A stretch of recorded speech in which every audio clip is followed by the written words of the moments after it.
too late to back out now? Yep, we just started. It's definitely too late. Well, All That's right. a great way to start this too. you need, you need, I know why you you make, did that. you make, Matt, you make poor or life decisions, Matt. Obviously. Oh boy! All right, gentlemen. So before we get started, let me go ahead and share my screen, and then that will be a great little segue into talking about the stuff we're going to be talking about. Oh, look at that! It's like a Kickstarter campaign or something, guys. So we should do some introductions because I don't know that everybody who could come in here or who could watch this later will know who you two gentlemen are.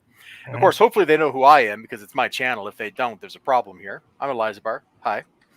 That is Uh, and well, why don't we go in alphabetical order? Go ahead, introduce yourself, sir. Hi, I'm Brett McGowan. I'm one of the founders of the Mythoverse, one of its owners, and also head of community outreach and public relations, as well as the writer-creator of Changeling and Urban Fairy Tale. All right. Now, how about you, other gentlemen? I am Matt Train, writer creator of Mythics, co-founder of the Mythoverse, and all-around sarcastic guy. All right. So we're here today because you guys have been doing this for a long time, haven't you? Yeah, it was 5 years. Yeah, it was kind of 5 amazing years. when that dawned on us. Wow. Yeah, 5 years. Let's see. I'm kind of thinking like, who else is still doing anything in comics 5 years later that was doing stuff 5 years ago? And there's a lot of people that have come, and then most of those same people have gone. Like you remember that one dude who made that comic that everybody was calling like an Invincible ripoff. Like he put out that one book, maybe I don't even know if it ever got fulfilled, and then he just vanished. You don't even remember. I only remember because Brian Ball mentioned him to me. Yeah, there seems to be a lot of those out there. Did my mic just cut out on me? No, I don't think so. Okay. But yeah, I think that's kind of a testament to like just what working in a creative field is. It's kind of designed to make you want to quit. But Sure it's is. also really weird how half the lifetime of the Mythoverse, some professional creators have not fulfilled their campaigns. Oh my goodness. We won't You name are names. so correct. We Well, I won't could name names. I could we pull up won't- a spreadsheet and we Yeah, could like yeah. look at some campaigns from years ago Yeah. that I still haven't gotten. I think I got a campaign from like 6 years ago that is never fulfilled. Yeah, like I said, Matt and I won't name names, but if you know, you know. Yeah, if you know, you know. Oh my goodness. So you all, 5 years on, you're right up there. You've put out several books. Let's see. Oh my gosh. Let's see. Changeling is just on issue 2, right? Like that. Actually, if you've been following our Patreon, we're in the process of getting issue 3 work done. It's actually, when I last checked on Victor, he's almost got all the pages at least roughed out. Wow. All right. Cool. And I am totally going to admit I don't remember where the other books in the series are at remotely. So I'm going to plead ignorance on that front. Like, I think I've got like Adobe Kroger issue 2 somewhere in here. Yeah, Yep. yeah, Adobe Kroger got to issue 2. We all got this issue 2. Triple Crown, I think, got to issue 3. I haven't read Triple Crown. So I guess we should talk about what your books are about, shouldn't we? Like, that seems like a natural little segue into the conversation. So, Brett, tell us about Changeling. I think there's a picture of one of the covers down here somewhere, isn't there? Oh, yeah. There we go. Alphabetical order, too. So it's all nice and neat. So, yeah, Changeling was the young adult title in the Mythoverse. The short version. It's a story about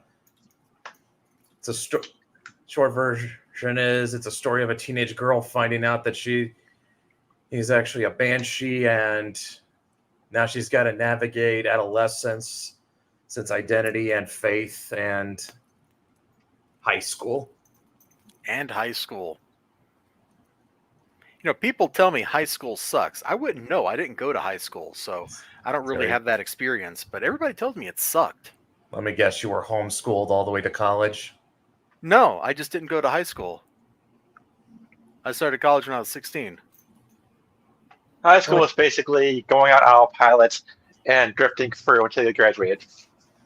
Okay, well, sounds like I didn't miss too much. How do you skip high school that early and not come out complete blatant nut like Ted Kaczynski? I also was a mathematician like Ted Kaczynski. I did not go into set theory like Ted Kaczynski. All set theorists go completely insane. He's not the only one. He's just the only one that sent bombs to people in the mail. And now at this point, YouTube has flagged this video, and it will be deprioritized and demonetized because we're talking about the Unabomber. Kaczynski bar. Uh-oh. Yeah, thanks, Ninja Weasel. Thanks, buddy. That guy's known me for 20-something years at this point, so he gets away with whatever. Gregory Perel might be the only one who got the good ending. He just fucked off and went to go pick mushrooms for the rest of his life. Yep. Oh, man.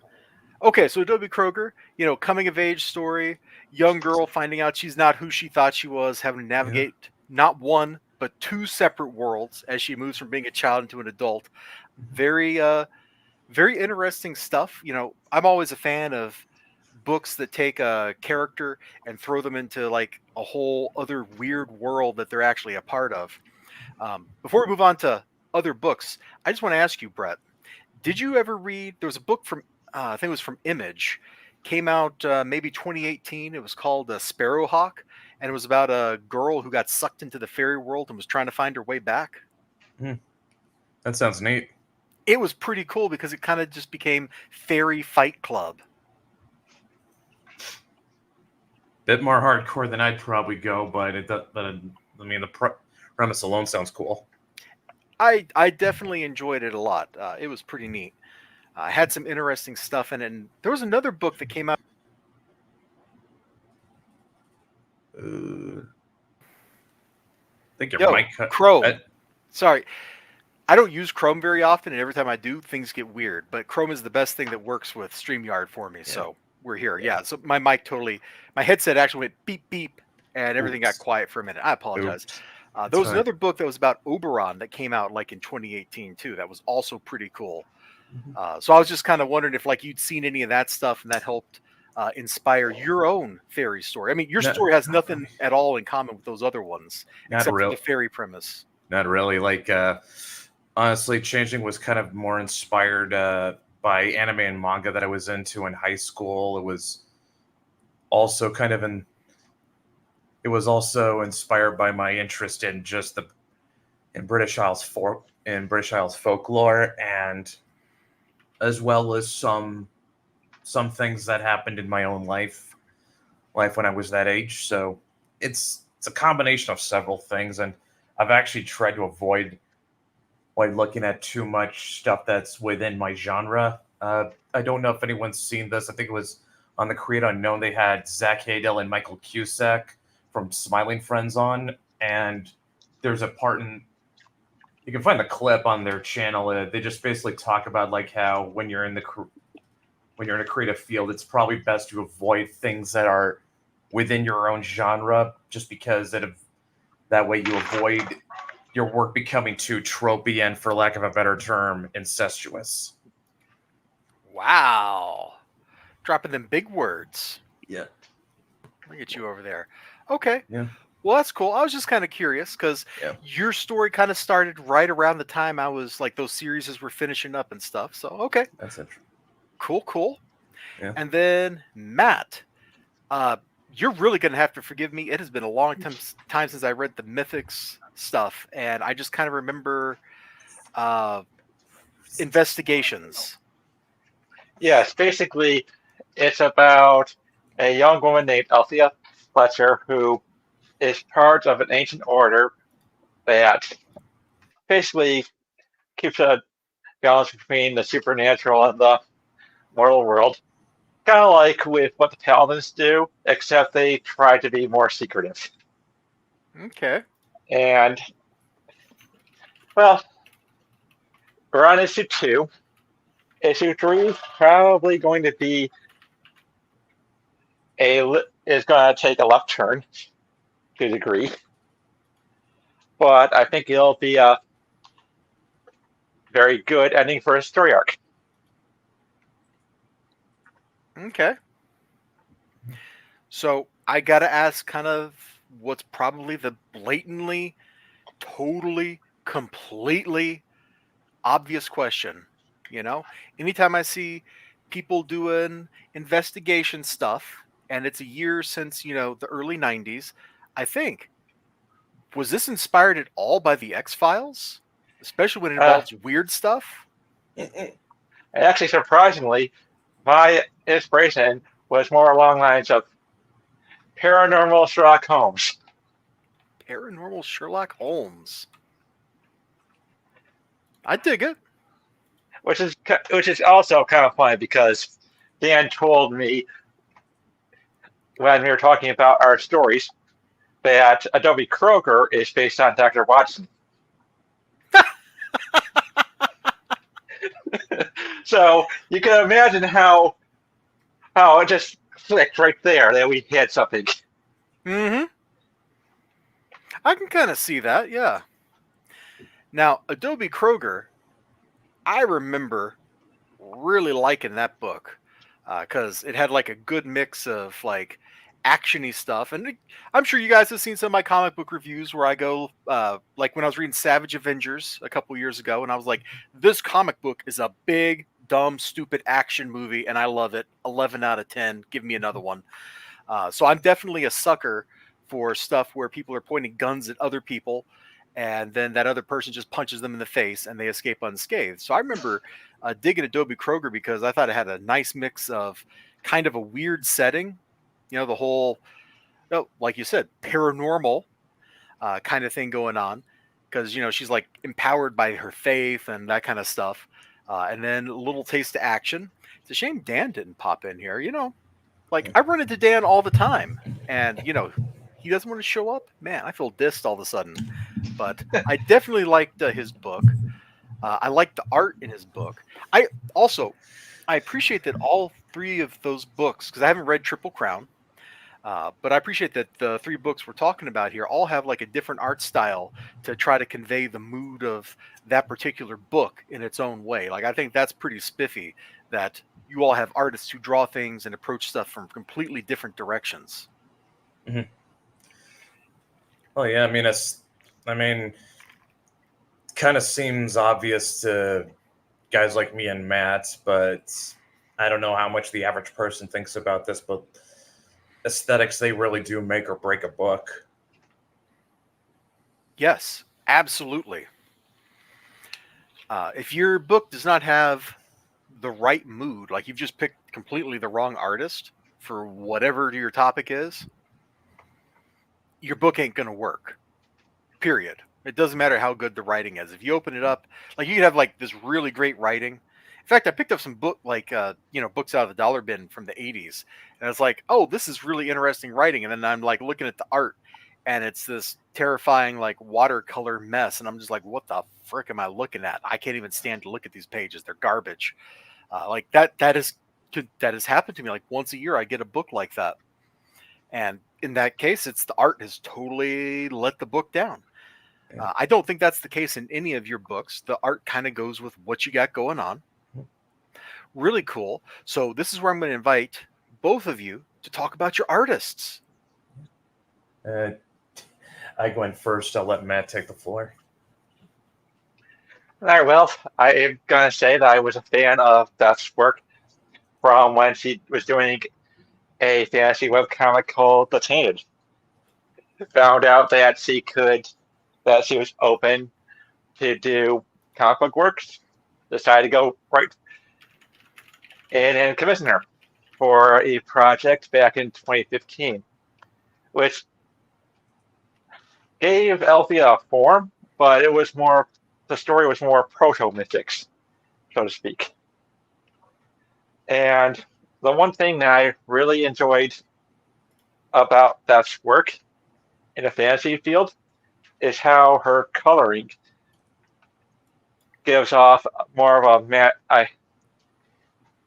it complements magic very well. Yeah, I'm gonna pull I think it's her website up over here. Is this the right Beth? Yep. All right. Cool. What was the comic you said she made? Is that like on her website linked off of here somewhere? It's on the Duck webcomics. I'm pretty sure she's got some comic art on there. Yes. Oh, yeah. Yeah, one thing you can say about Beth is that her style is very recognizable. Like, Yeah. I don't think I've come across anyone else who draws like she does. Dude, some of this stuff is super moody. I'm looking at these pages right here. This is super duper moody, man. Hey, those are from the Tainted. Look. I know. That's why it drew my eye right there. And it's like, oh yeah, this is really dope. Yeah. Yeah, and then, like, what's kind of amazing is that even though there's not a ton of shading, it still doesn't feel flat. Mm-hmm. Like, there's still a sense of depth and weight and form to everything. Yeah, absolutely. Okay, well that is pretty cool. I'm gonna just kind of keep that website open to peruse later, if you know what I mean. I don't know what I'm implying by that. Just take it however you want. You're going to look at nice pictures. That's what you're going to do. Exactly. Let's see. Oh, hold on. We got a comment from the audience here that maybe is kind of worth interrupting. So XLG is a guy who is always around on my streams, and I appreciate him. He's a little silly, but then aren't we all? But he says, I always wonder how people who have the talent to draw don't want their power to create beauty from a few hand movements go to their head. You're lucky I've read your comments enough that I know what you're trying to say here. You could even do your French autocorrect, and I still would have got you, bro. Power mad. Yeah, it's easy to go a little power mad. I'm surprised more artists, or no, let me rephrase that question or statement. I'm surprised that so many artists bother taking commissions to create comic books or any kind of work instead of just doing it themselves. Artists seem like so full of creativity that I'm always surprised when I see an artist who's working with a writer instead of the artist just screwing off and doing their own thing. I actually got the answer to that. I dated an artist about a decade ago, and really talented artist. Unfortunately, her dream was to work for Disney Animation, so you know where that story ends. At the unemployment line. Yes, but she told me. Cases. So she told me that although she can draw a comic book page, doesn't know where to go with it. She needs someone. She needs someone to tell her what story is, basically. Yeah, I get that. We all have different talents. I draw badly, so that's one of my talents. If you ever want a really bad picture, just come to me. You'll get something that's a little better than a stick figure, but it will look worse. Thumbs up. Okay, Brett, you've been hiding from the artist question, so we're back up here. Yeah, well, I'm special. I've got two. Let's hear it. Yeah.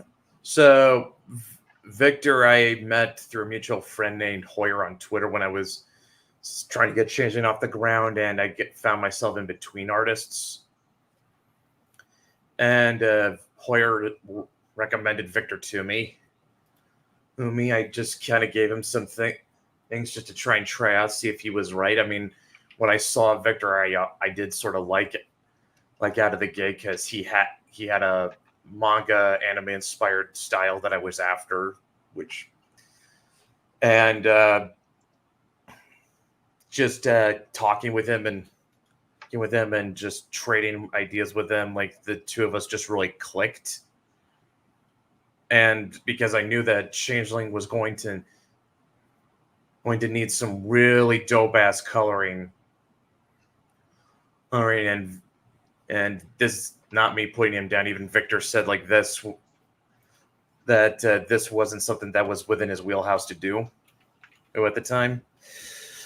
Like I went looking out for someone who someone who could probably do that, and that's when I met Rubbish. Mm-hmm. And I have definitely seen her around on Twitter. Yeah, Rubbish. Rubbish is more of an illustrator by trade, but they were really able to bring that sense of atmosphere that I was after for the book. And Rubbish and Victor just gelled so well together that to this day I don't know how I got so lucky.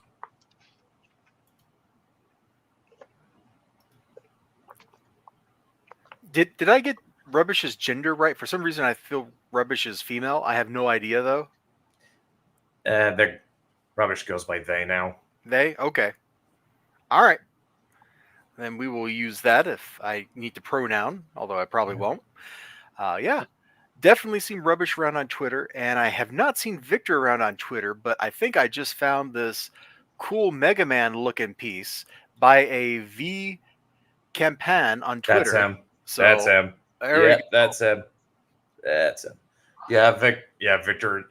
One of Victor's big influences was Mega Man art that Capcom did back in the day. Yeah. I gotta just go ahead and say it. Weeb. Okay, there we go. I said it. He lives in Mexico. I mean, so what you're saying is we're lucky it's not Dragon Ball Z.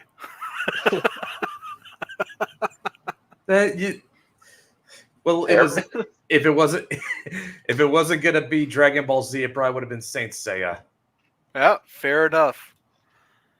Oh my! But honestly, I think his style's just kind of, it just fits. It's the YA sort of book better, just because it just kind of has that right sort of appeal for that demographic. Oh, absolutely. His stuff, I think it fits Changeling really well. Like it absolutely just kind of nails the feel. It's got what's the right word I want to put in it? Oh, I'm going to give it like the most generic word ever, but it's like the best description I can come up with. It's got the right energy. Mm. Yeah. Yeah, like I said, it's just the right aesthetic. Yeah. It's not harsh. It's not overly cutesy. It's like kind of in there like it's like the character. It's kind of got that it's got some cute look to it. And then it's also, gives you a little peek at stuff that isn't cute. There's definitely some harder lines and a little harder edge to it in certain panels. I remember back looking at some of the work in progress pictures and just being like, oh, wow, some of these are really cool.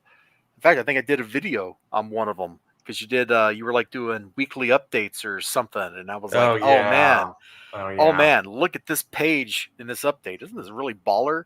It was like when she's first going to like the Phase City or whatever, right? I think that was man, the two page spread. Yes. Yeah. If I was a professional, I would have prepared that and been able to pull it right up. But we're not going to worry about that. People can use their imagination. I can. Hold that. I have it on my PC. Oh, if you got it handy, go right ahead. I'll be happy to click the button and give you the screen share. I just don't want to pull it up because if I start digging around, it's going to be on my right monitor here, and everybody's going to see my terrifying collection of files and be like, "How do you live this way?" And then I'm just like, "I'm glad you can't see my home office right now."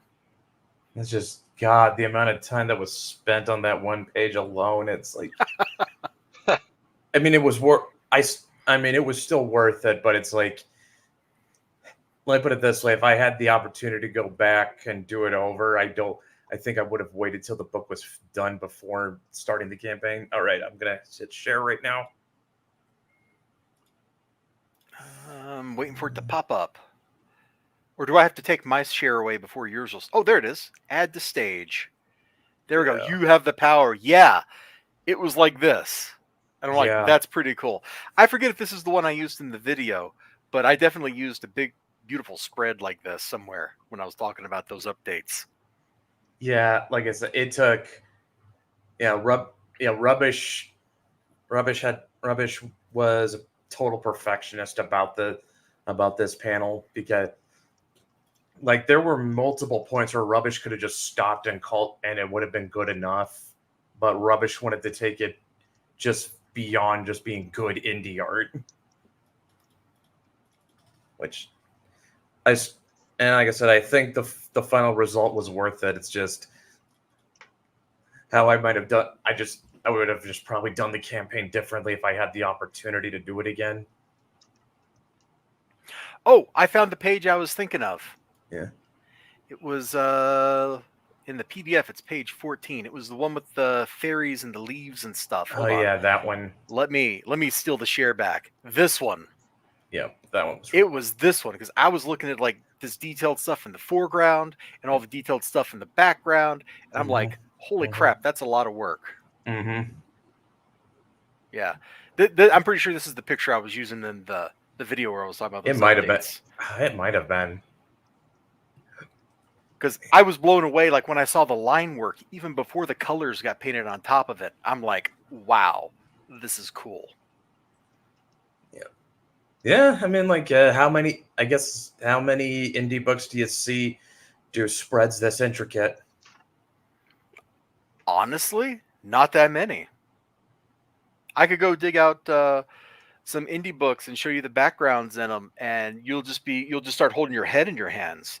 Like, I'm not throwing the artist of Gun Cats under the bus because Action Labs paid them like in cat food, but you know, the backgrounds in a lot of that book were just like, here is a gray wall. It is the background.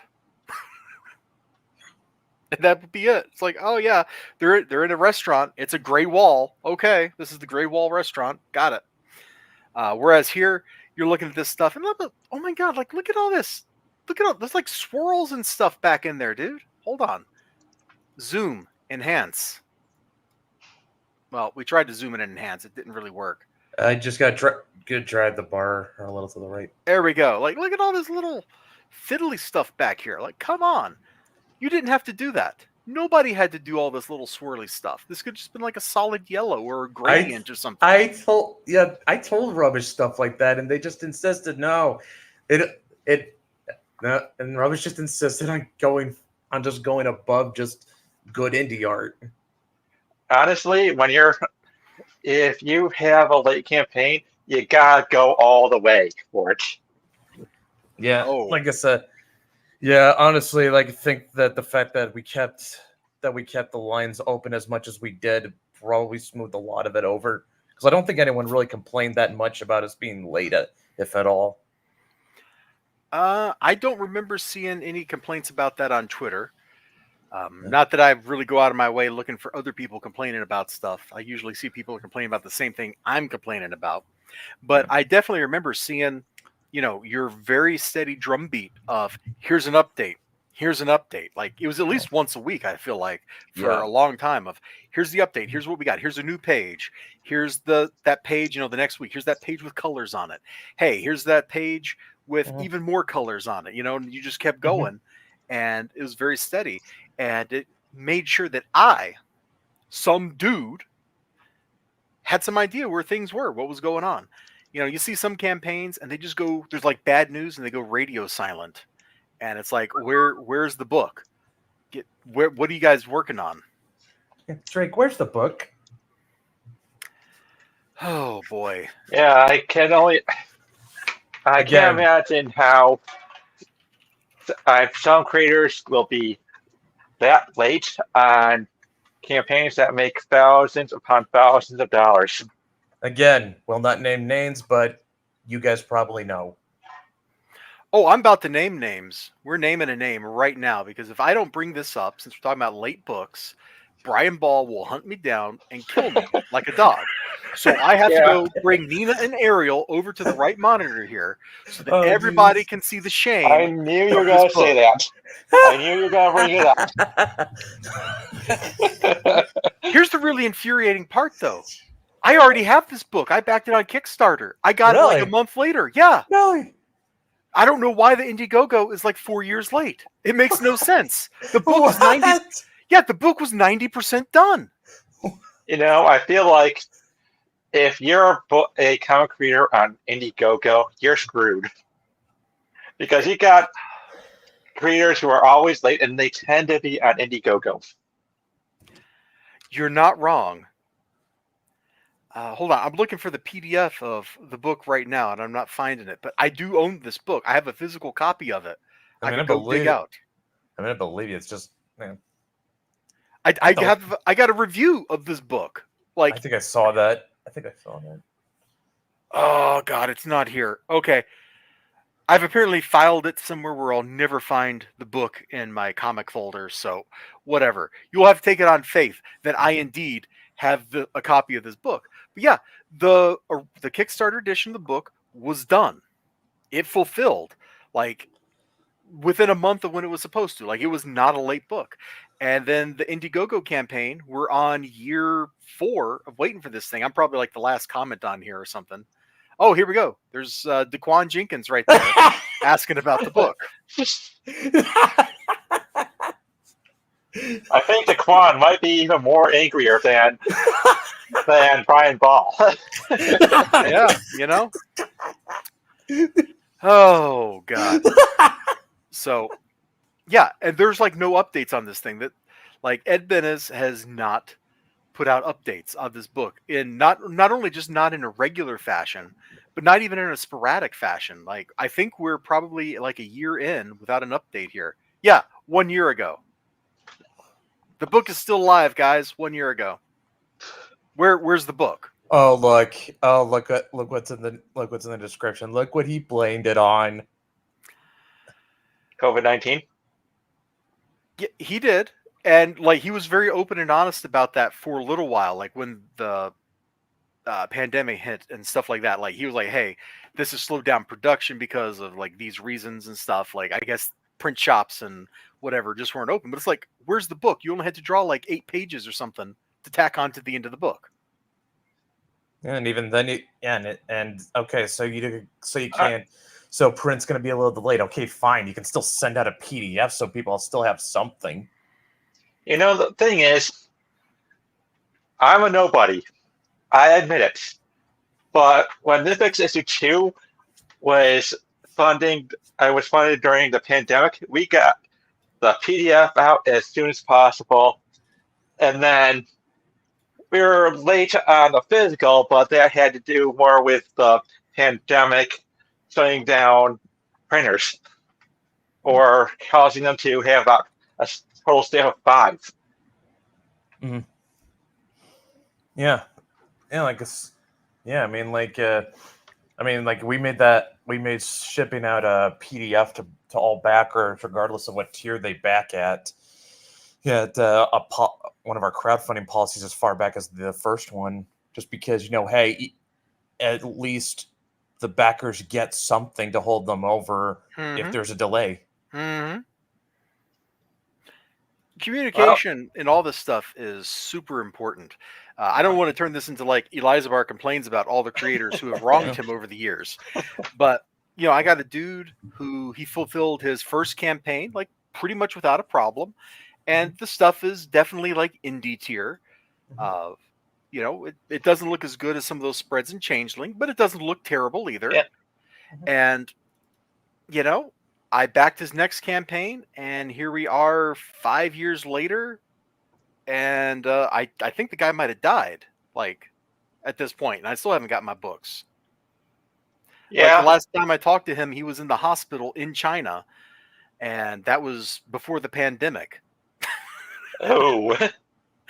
And he was like, hey, I'll see you. Like, he was like, hey, man, I don't have the stuff that you actually ordered, but I'll see what I got and send you something. And then I got nothing. So that's where I'm at in my life with that particular campaign. Damn. Now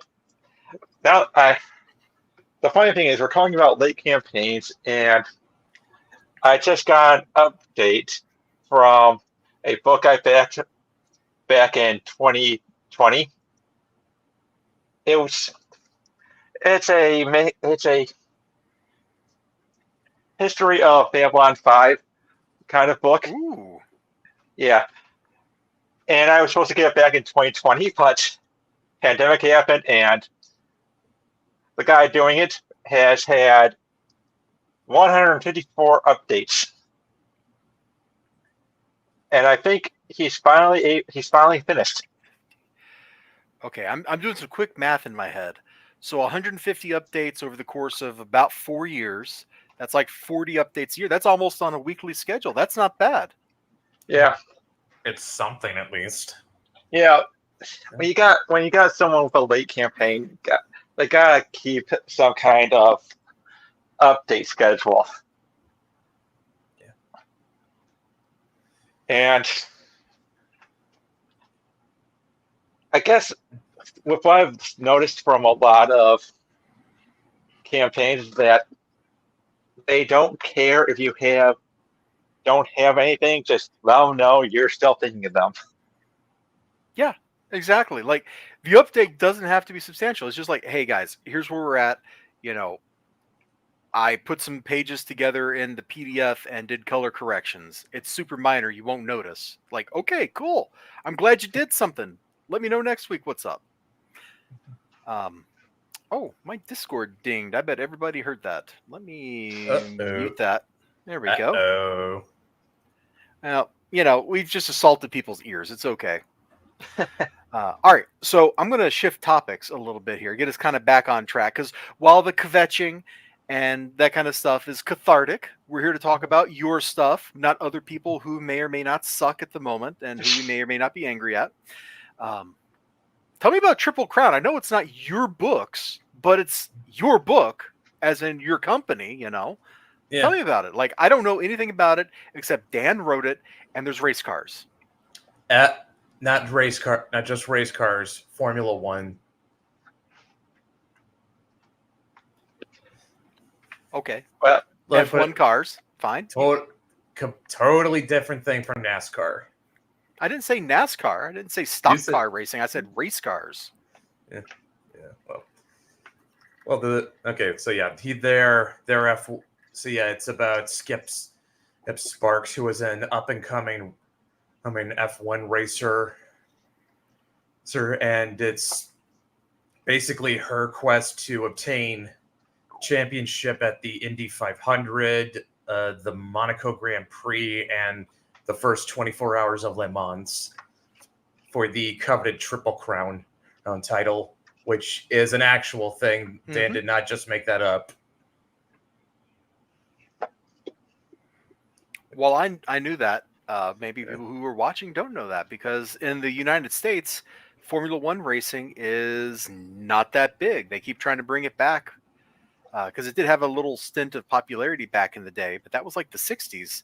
And since then, like, NASCAR has totally murdered it and smothered it and kept it from popping back up. Even when there are drivers who gain like some level of fame, they still don't get as famous as, you know, Dale Earnhardt or whatever his name is. I'm blanking. Help. I don't watch NASCAR. I haven't watched NASCAR in 20 years. That's where I'm at in my life. I mean, does anyone watch NASCAR for anything other than the crashes? Probably not. Dude, NASCAR is so boring. The cars are all identical to each other. It's like, where's the fun in this? There's like no differences in the machines. Yeah. At least in Formula One, like, they have to build the cars to certain standards, but the cars at least look different a little bit here and there. Not just that. The drivers, they basically build up the races like they're wrestlers. Like, there's all kinds of drama and stuff between there's all kinds of rivalries. It's like, it's. I mean, Dan and Alabaster, who's one of our biggest fans, like they could talk about this better than we could, but it's like there's a real drama element to F1. One that, like I said, about the only thing I can really compare it to is like professional wrestling. except it's not scripted. But yeah, the reason why Skip is out to earn the Triple Crown is because it was her dad's dream, and when she was a kid, her dad at his last race ended up crashing, and he didn't die, but he was basically left crippled, and it ended his career. So she's trying to, she kind of felt responsible for it because, if you read the first chapter, you'll see why.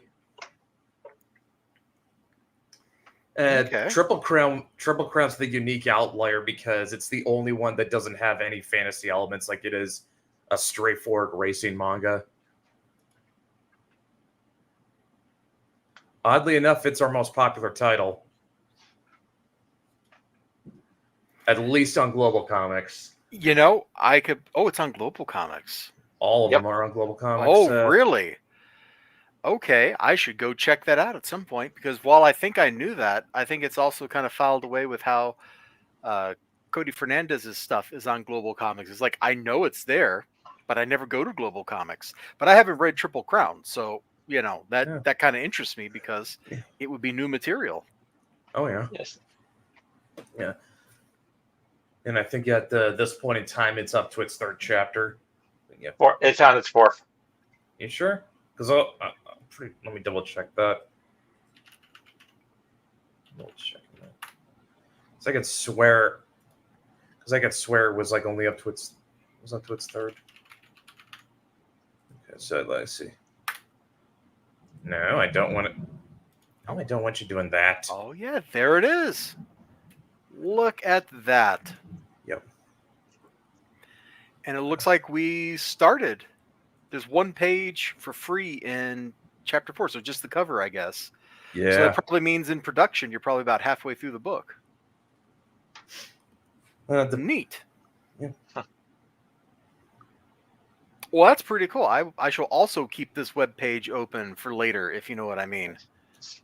I'm just accumulating tabs over here. When my browser crashes, I'm going to blame you guys. Oh, boy. Well, you know, happens. So I'm going to swerve slightly on topic because it's still Formula One racing. But I got to ask you all, because I have never met a person other than me and my friend that I watched this movie with that has seen Sylvester Stallone's Driven. Have you guys seen it? Doesn't ring a bell. Oh, it does really ring a bell. But I don't think I watched it years ago. So, but I don't exactly remember a whole lot of it. Yeah, I watched it. This was actually the first movie I watched on DVD on my PC. So I rented it from Blockbuster. Yeah, I remember Blockbuster. And I had found DVD player software, and I'm like, I'm going to try this out instead of just watching on my PS2 like I normally would have. Yeah, so that's one of the reasons I remember it, is it was like a unique watch experience. But I enjoyed it. I'm not going to say it's a great movie, but it's certainly enjoyable, and it captures a lot of the stuff you were talking about with the drama of Formula One racing, because a lot of it is driven by the personality clash between Sylvester Stallone's character and the other racers. So there we go. Just talking about Formula One made me think of the movie, so I just had to get it in here and plug it. And I think everybody that's seen it regards it as terrible. So that probably means I have bad taste in movies, which we all knew to begin with. Oh, no wonder. It says even though he was present at many of the races, he was unable to procure enough information about it because of the secrecy with the teams. Yeah, I don't know. I'm just it's a hoot. And the whole thing ends. Burt Reynolds is in this? Yeah, he's got a small part in it. That's right. You do a racing movie and you just put in Burt Reynolds in a bit part? He's not. He shouldn't be this high up in the cast, if I remember right. He's definitely in it, but he's not in it as much as this guy, who is like Sylvester Stallone's, the new kid who's trying to displace Stallone's character as the hot shot on the circuit. It's interesting. It's interesting. I don't want to dwell on it too much. I just wanted to kind of throw that out there because it's something I feel like nobody's watched, which is silly. All right, so back to your Kickstarter, guys. Yeah. What's the Kickstarter all about? Like I see it says omnibuses, which sounds like more than one omnibus. So if we're going with Latin, shouldn't it be like the omnibi or something? Like some kind of demon that gets summoned up from the depths of the Mythoverse and it's got like paper tentacles or something here? You got a good point there, but yeah, it's a book for each title and a new cover, a special edition cover from Raj and Summers. Hold on, a book for each title. So let's look at the reward tiers over here. Print copy of the Mythics plus a personalized thank you. Oh yeah. So it's $30 a pop, it looks like, for each of the different series. Okay. So when it says omnibus, maybe it's described in the text somewhere, but I don't see it handy right here. Is the omnibus softcover or hardcover? Softcover. Softcover, okay. Yep. Some of these are only going to have like what, 2 issues in them or something. So Two issues plus Patreon comics and Mythic Chibi's strips. Yep. So these books going to be thick enough that you got to square bound them, or are they going to be staple bound? Oh, they're going to be square bound. Okay. They're going to be nice and thick. Is that thick spelled normally or thick with 2 C's? Spelled normally. Aw, lame. Because, I'm not saying that there are some characters out there in some of these books, and one of these books in particular, who could be described as having gotten it going on. You knew I had to say it. But, I may be looking at Maeve's mom right now. I'm not saying anything. Okay. So what kind of stuff is in the Patreon comics? Like, I'm not a member of your Patreon, so I have no idea what that stuff looks like. There are more along lines of looks into each character's lives, such as one of them, we have that incident where Adobe Kroger went too far as a teenager. The incident that caused her to go to boarding school where she was recruited as a paladin. We've got a young Althea story and some stories about Maeve as well, because people love Maeve. And Maeve's mom. Yeah. Yes. I have to get it in. Like, come on.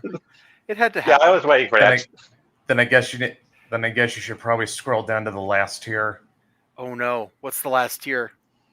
What are you about to do to me here? Or something horrible.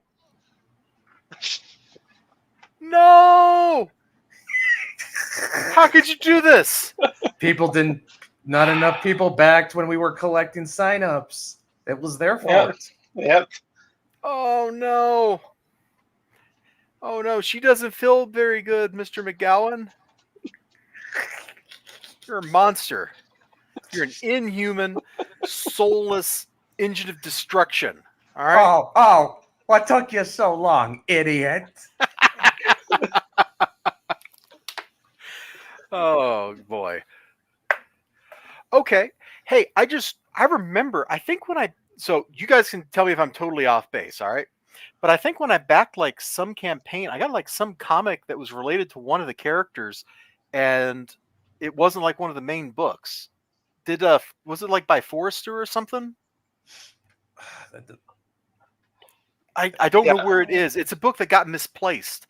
I had to like clean my home office up in a hurry, and so my sorting system went right out the window, and it got shoved somewhere, and I have no idea where it went, so I never got to read it. But I'm pretty sure I got like some random book that was somehow related to your stuff with one of the campaigns, but I don't remember what it was. Yeah, I'm drawing a blank too because I don't remember sending out any.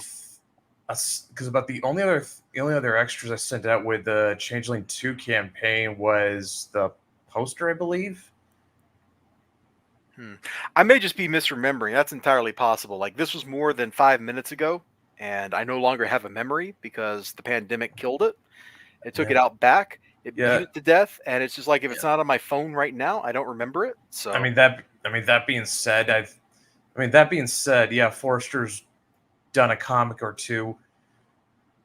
Who for us, one of them is with a couple of them were with Dylan, I believe. this is two. that's ringing a bell. I know I've seen it. Exactly Yeah. what you're talking about. That creative team.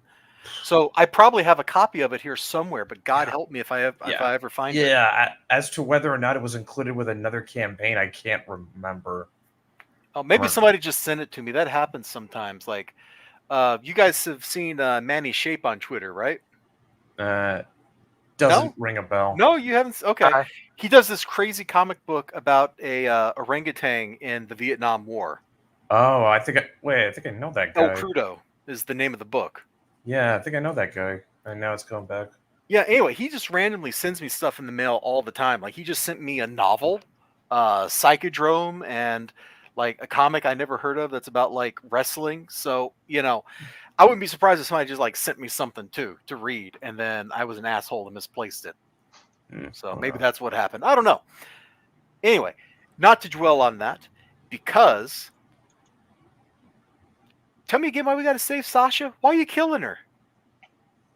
Because, like I said, we didn't get to 50 signups when we were collecting them.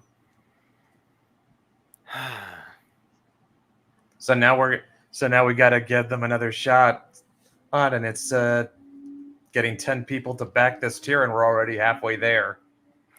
You sure are. So this tier has the 4 books from the individual options up above. I see that. Mm-hmm. There's an extra poster thrown into it. Who's on the poster, or is that described somewhere else? That would be Forrester. Okay. Let's see. Exclusive Changeling short comic. Oh, and you're throwing a print in. Okay. Yeah. And a personalized thank you. Yeah. You gonna like put some lipstick on and kiss a card or something? Like, what's that gonna look like?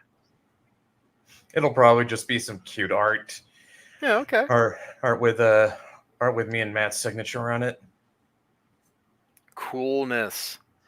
So, I'm gonna have to ask you the hard but obvious question here.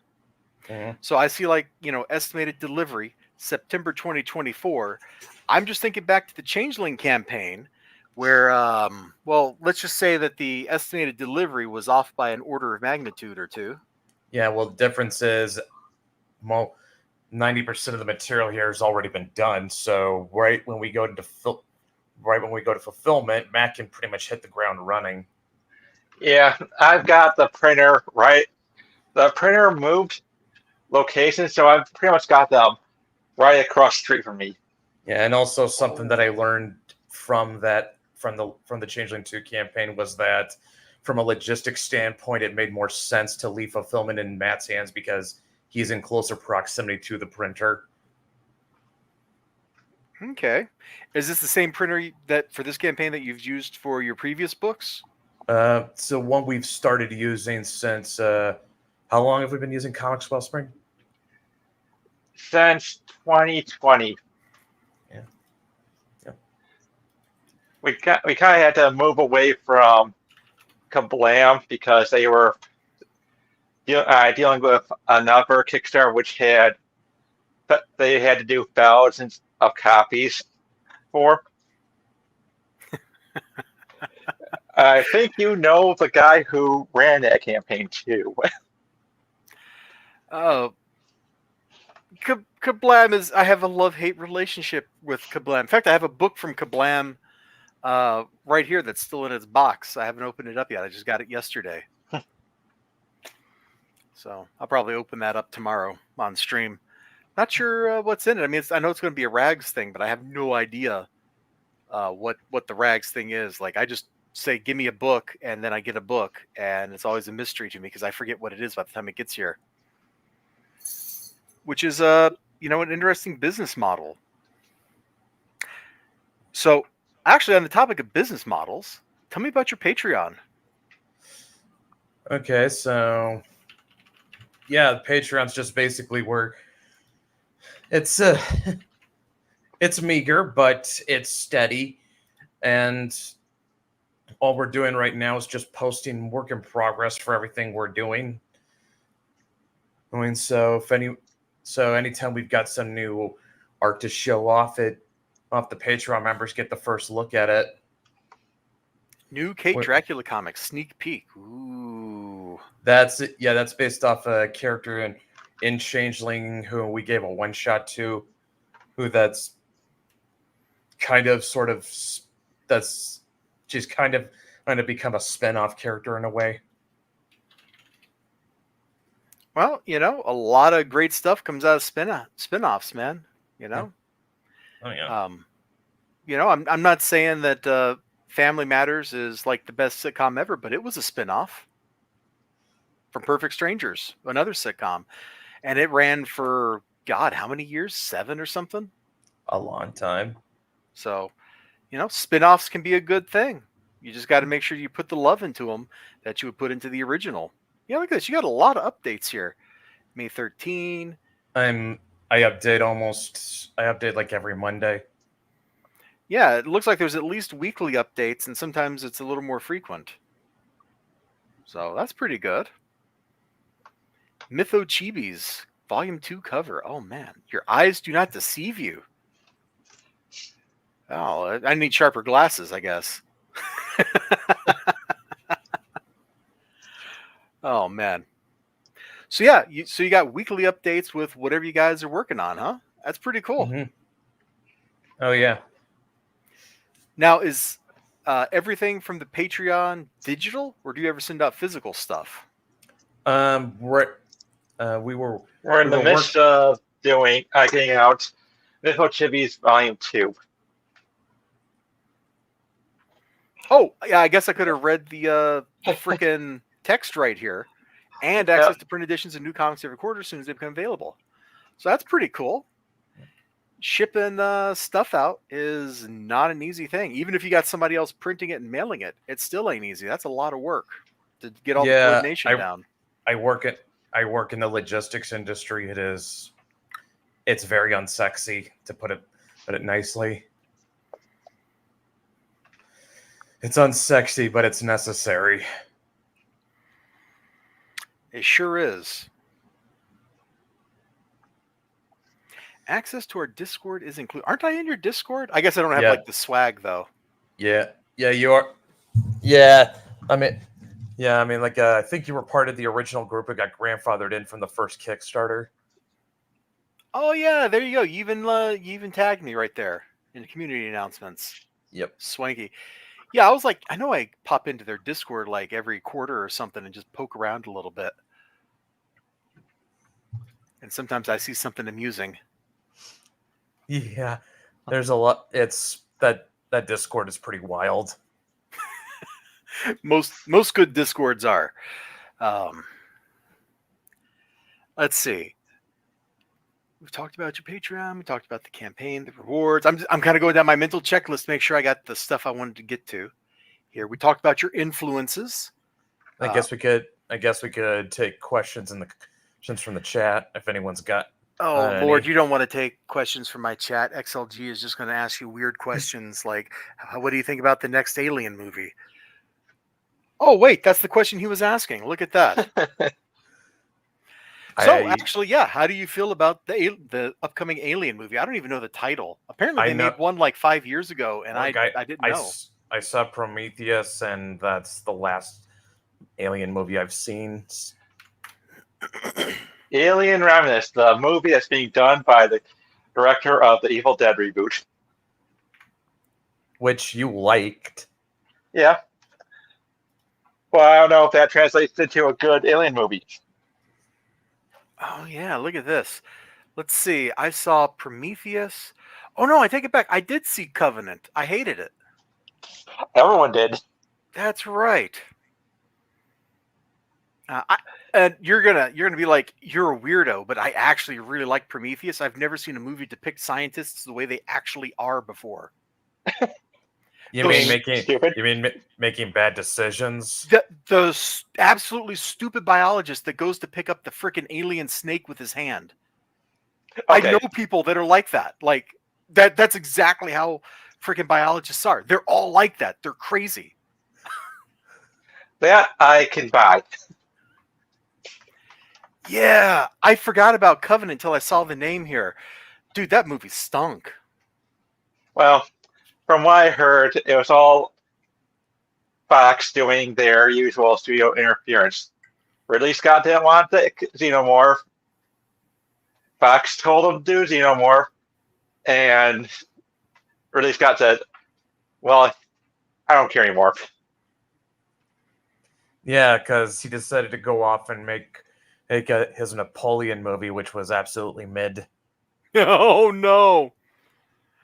Oh no. Let's see. Oh, apparently you have movie nights on your Discord. According to Yeah, my chat. yeah, we do. What do you watch? We've been going through the Godzilla series for the past couple months. Next, this week is going to be Shin Godzilla. Oh, dude. I did not think I was going to like Shin Godzilla going in. And then I ended up really, really liking it. Seeing Godzilla defeated by the power of bureaucracy was amazing. You know, Godzilla, unmovable force of nature, can't be stopped, drop nuclear bomb on him. He doesn't even care. He's shooting lasers out of his back or whatever, like no problem. However, Japanese paperwork kills him in the end. Too good. Yeah, Yeah, I like that. Although it's not really, it doesn't feel like a Godzilla movie to it. My comic shop guy actually described it really well to me, and it really clicked. It's like an Evangelion movie, except Nerve doesn't exist.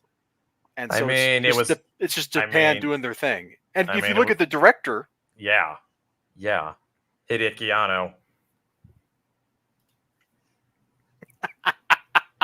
he was bored to death. XLG, we kind of covered that a little bit, but that was more specific about your particular books. Creatively, Brett, what is your main influence? And Matt, what is your main influence? Like, what drives you? I know, talking particularly about your books in particular, you had some stuff like, hey, childhood influences, that kind of thing. Sherlock Holmes for Mythics, but like, what kind of like inspires you or influences you in general for the way you like to approach your stories? I might need to think a while. So, Matt, do you mind going first? it's probably gonna sound like it's been done to death for Lord of the Rings for the purposes of world building, and Babylon 5 when it comes to characters. How I approach, basically about how I approach the characters as as people. Basically, I build the world, and then see how that world affects the character's mindset. Yeah, I guess I could say that I'm really inspired or by or by folklore and mythology because I've always been interested in it, and I find that those stories still have something timeless about them that can still be drawn from. I mean, there's a reason why those stories keep getting told and retold all over. Uh, I also like to. I also look at. I also look at stuff like of like Martin Scorsese movies, just because the guy just kind of presents humanity as it is, doesn't really sugarcoat it, but still kind of there's still enough humanity that even if he's talking about people who aren't necessarily good people, like there's still something human about them. I'm all, I also kind of draw upon from video games a lot too. And just, I guess kind of whatever just sort of strikes me at the moment. Like I guess you could say I'm a very spontaneous person creatively.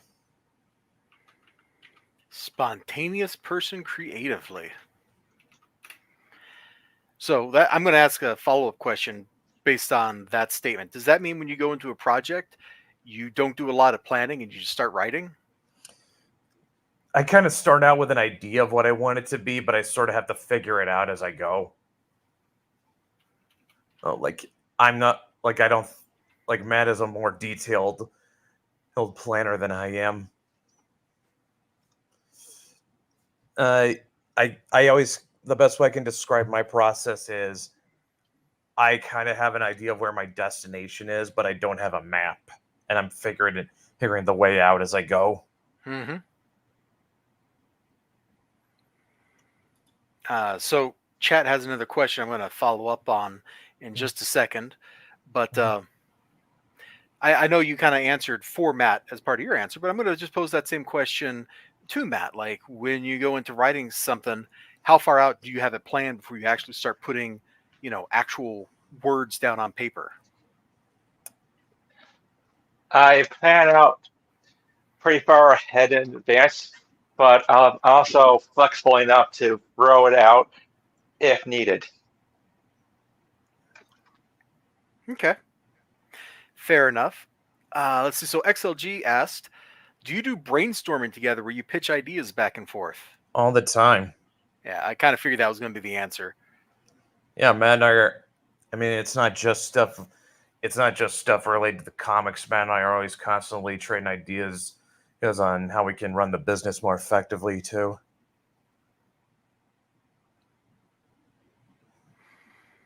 Okay, I'm going to go back a step and kind of pick at the influences a little bit, just out of this is purely my curiosity and has nothing to do with anything from the chat, except it was sparked by Ethereal Dragons mentioned the Ulster cycle. So you're talking about, you like mythological stories and all that stuff. Yeah. And I realized Changeling is largely set, with Fae and stuff, but Yeah. there's also like very different stories for them, depending on whether you're talking like the Irish, like the Irish stories versus the ones from the rest of Britain, because there's a little bit of a difference in time as to when some of those beliefs got eradicated. Let's say. Yeah, I mean, like I actually have a collection of Celtic folklore and mythology stories that are organized by region. And let me tell you, the Welsh ones get extremely wild. Dude, the Welsh have like that, like when it's Christmas, aren't they the ones that are like, horse skeleton? Isn't that like one I of their know. things? Yeah, I know what you're talking about. I can't remember its name, but I know the thing you're talking about. But to kind of put in perspective, like crap, let me pull the book out because I don't remember go for it. Let's do it. Let's do it. Because I can't remember the name I can't remember its exact name off the top of my head. But let's see, where are you? Where are you? I know I've got you here somewhere. I've got a whole stack of books like within arm's reach. Here it is. Let me stretch something there. Okay, here we go. Blah, blah, blah, blah. Wales, here we go. Bed Gellert. This one starts out like almost like a comedy, and then it ends really, really sad. And it involves the one thing that can make any story sad. Somebody killed a dog? Yep. How did I know? Because I said it's the one thing that makes any story sad. I mean, killing the baby also makes stories pretty sad too. Yeah, Bron and Bronwyn. This one, like, a whole war starts out over domestic violence. Well, I'm not familiar with that particular story. Yeah. Sons of Turin. This is from the Irish one. This one gets really wild because this is about like three brothers who kill a guy and they're forced to do all these deeds to atone for it, and it gets like really insane. Children of Lear. This one's actually kind of sad because it involves some kids being turned into swans. One's let's see. The Isle of Man's actually pretty interesting. There was one from the Scottish one There's one that was kind of really horny. I can't remember its name though. Just know that when you say that, I cast my gaze towards Ninja Weasel in the chat because he's got Scottish ancestry. And Yeah. I insult him by saying he's Welsh, and that makes him incredibly mad all the time. No, you really want to piss him off, tell him that call him English. That doesn't work as well as the Welsh. I know from experience. Really? Okay. It's also got stories collected from Isle of Man, Cornwall, and Brittany, which is a for people who don't know, that's the Celtic region of France. Well, all of France was Celtic at one point. That's the only part that still has those influences in it. Yeah. So yeah, like I said, the Welsh ones they are just wild. That's the best way I can put it. But I believe it. So, since you have now established your bona fides as an expert on Irish folklore, I'm now going to ask you if you can name in order all the invasions of Ireland, starting with Cessair, and what killed the people that invaded Ireland at each step. oh Jesus.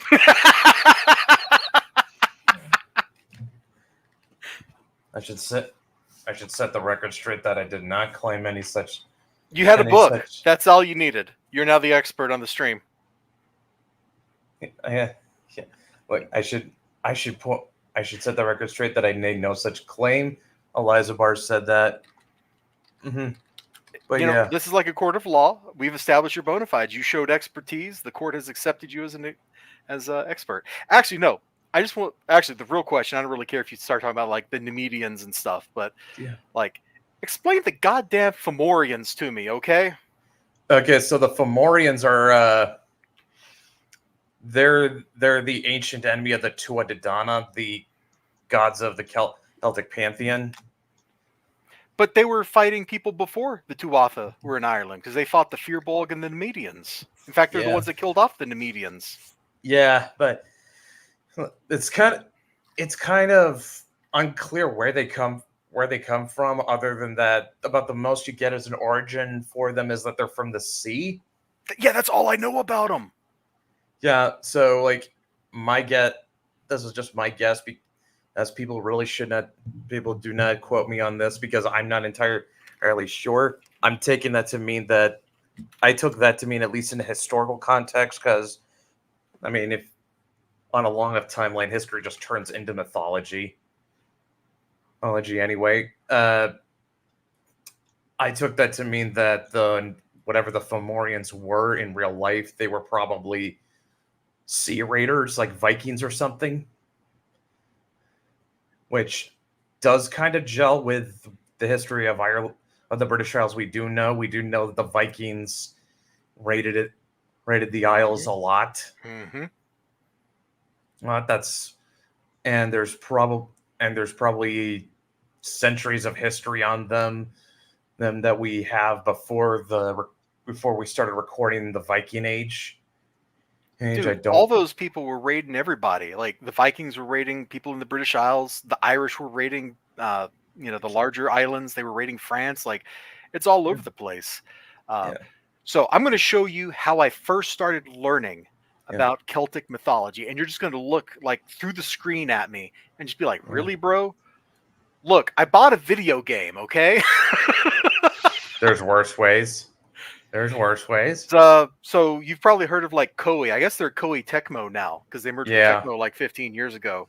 Yeah. But they make like the Romance of the Three Kingdoms games and stuff. Well, in the mid-90s. You mean the Dynasty Warriors games? Yeah, that too.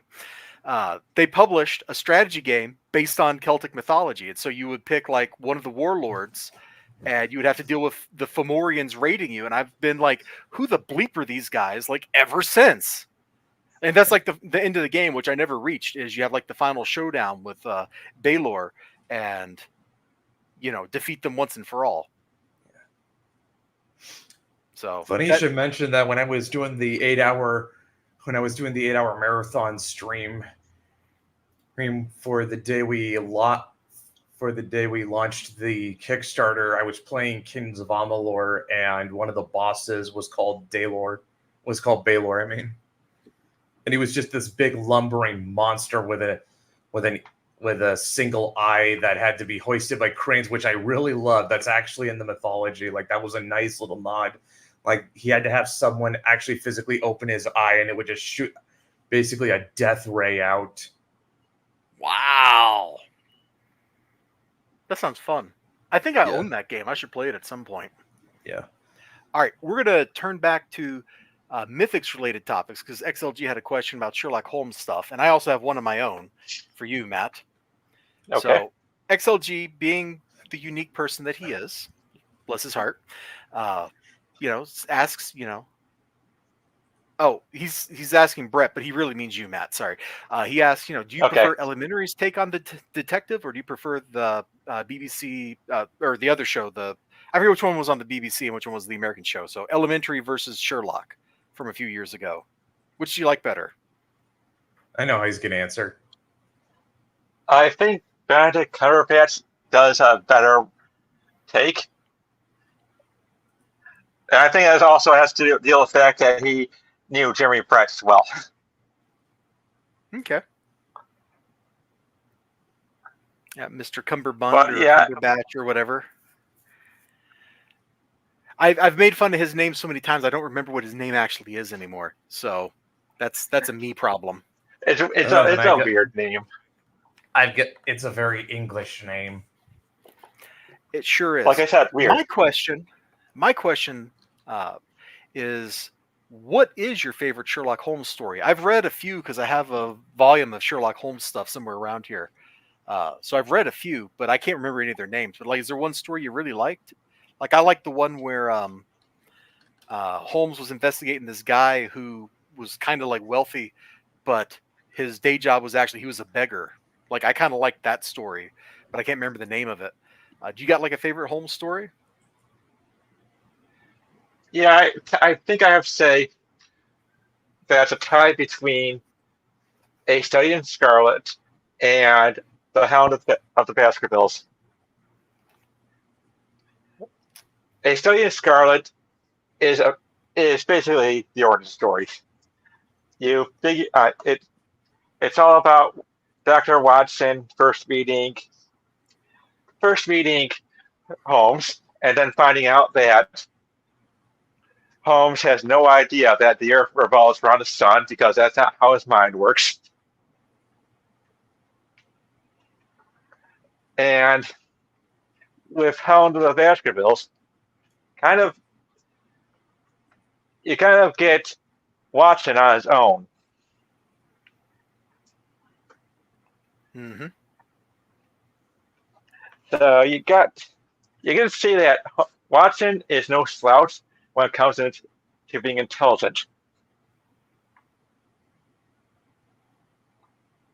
Yeah, I get it. I like Baskervilles too. Yeah. It's also probably the first Sherlock Holmes book I got when I was a kid. Plus, there have been how many movie adaptations of it? Oh, a lot. Yeah, I'm looking this up. Like, the internet will tell me, I'm sure.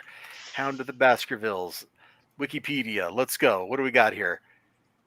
Okay, that's a synopsis. Geez, you might as well just publish the whole story. The synopsis was so long. Some of I think some of them are in the public domain. You can. Let's see. Yeah, a lot of them are. Stage, You probably do audio, probably. film and television adaptations. Oh my lord, dude, we got to scroll down this list. This is huge. It goes on forever, starting with Germany of all places. Look at that. Over mean, Yeah, it 20 looks like film a and television 4-part adaptations. movie. Yeah. Were these shorts or something? Let's see. Probably. 5 reels. Yeah, they were not particularly long. I wonder how many of these are lost though, because of how bad film preservation was back then. Yeah, printed on the Nitro stock. That stuff would go up. Oh, look at this. Germany was really into Sherlock Holmes. I mean, they got the first adaptation of Dracula. True. And then They were really into movies. an Indian adaptation, Bengali thriller film. Look at that. I don't know how to pronounce that. Jighansa? That's kind of wild. Okay, who is your favorite Sherlock Holmes actor? Jeremy Brett. Both of you. Why not? I would. What? Brett? No, that's what he said. Jeremy Brett. That's. Oh, I thought he was saying you. Sorry, my bad. Too many Bretts in the stream all of a sudden. Well, you got Jeremy and then Brett, one, you got one Sherlock Holmes. You got one Sherlock Holmes with a Brett name. Hold on, I'm looking this guy up so I can see him. He's widely considered to be the best Sherlock actor, I think. Think Sean Connery for Bond. Let's see. I'm looking at his film credits here. Let's see. Wow. He's in some interesting stuff. Says like he did a lot of TV acting, though. Okay. I don't know that I've seen his Sherlock Holmes work, so I will have to check that out. Interesting. He gets into the role very well. I am learning so much tonight, which is good. You should probably watch. There's a lot of compilation videos of him as Holmes. Probably not as much as the BBC guy, but that's okay. I don't particularly like Mr. Cumberbatch's Holmes. Like it's good, but look, all right, I'm like this super boring guy, and there's Basil Rathbone. Don't hate me. No, he's a good one. Like when I think of Sherlock Holmes, I can't help it. That's who I think of. I've seen, I think, every movie that has him as Holmes in it. So can't resist. It's ingrained. It's burned in my memory. Yeah, I understand that. All right, I'm going to swerve from to a completely unrelated topic to your books just for a second, because I'm real curious. So, Brett, I know you know about BattleTech. I know a little bit about it. Yeah. Yeah, Matt knows more. Well, we'll get to Matt in a second. But I know I've seen you talk about it on Twitter, so that's why I'm addressing you first. Like I've definitely seen you busting stuff out. I think I've seen Matt do it too, but you were who I thought of first. I'm just going to ask, what's your favorite era in BattleTech?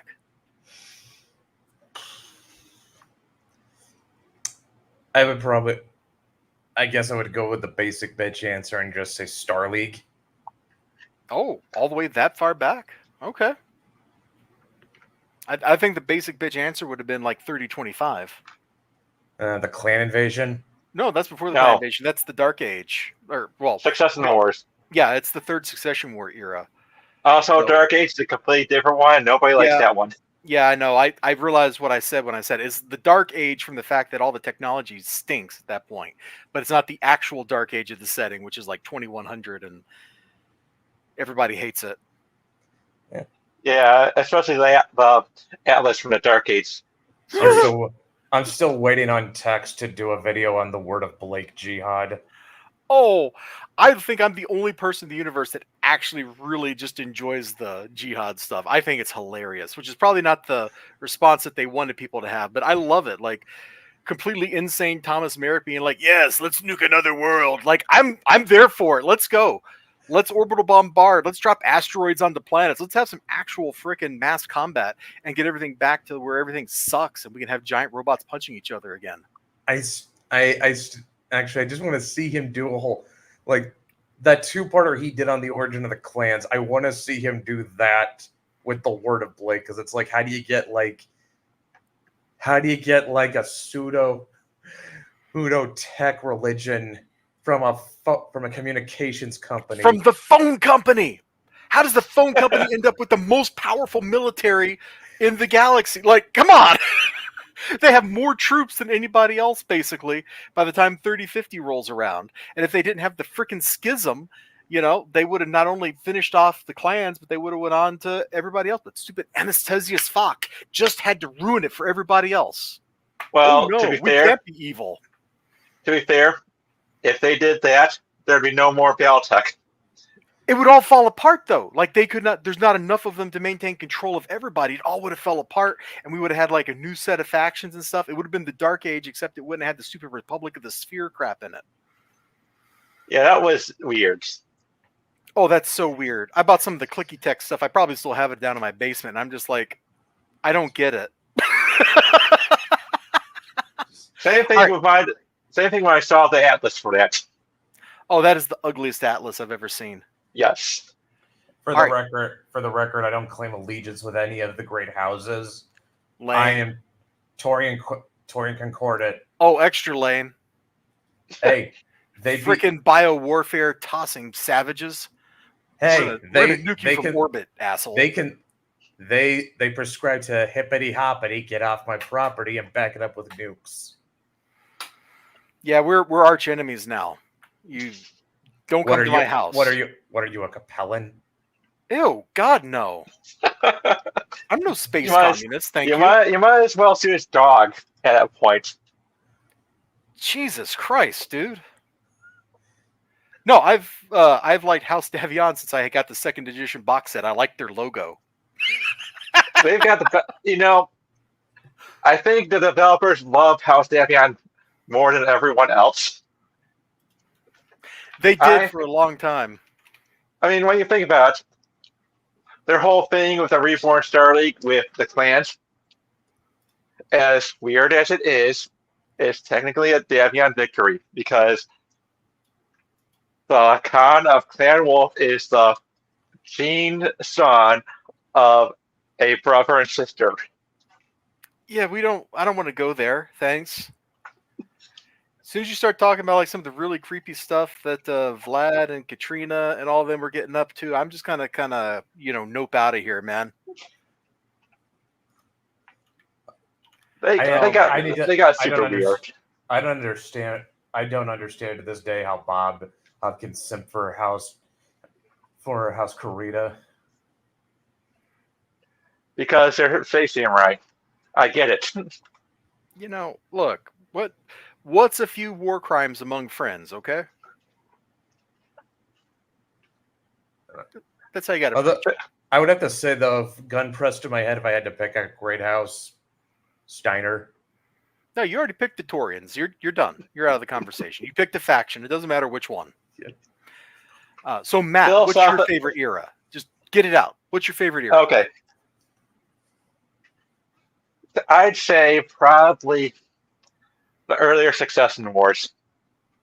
Oh, you talking like nuke tossing, warships everywhere, good times?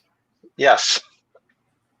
Because it doesn't have when the pinnacle of mech tech was the Mackie. No. Mackie stopped being the pinnacle of mech technology by like 2520 or something. Like that, they already had like way better stuff. No, he's talking like 2800, like when everybody has fleets of hundreds of warships and you're just blowing planets up because you have enough nuclear weapons to destroy the entire galaxy. It's like the Jihad, except no clans. And no phone company. Yes. And House Cameron is still around. No, they're gone. They're all dead. They're all dead at that point. Oh. That's what starts the Succession Wars. Is the last Cameron heir is dead. Krinsky's like, all right, I've just killed 70% of my army. I'm leaving. And now there's a big power vacuum. There's no heir to sit on the throne. And even if there was, there's no army to back up the heir.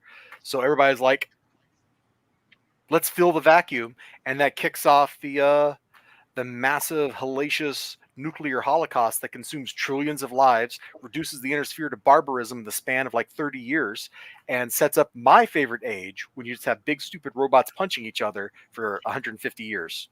Okay, I think I think my brain mixed up the first Succession War with the Age of War. Yep, easy to do. Age of War precedes the Star League.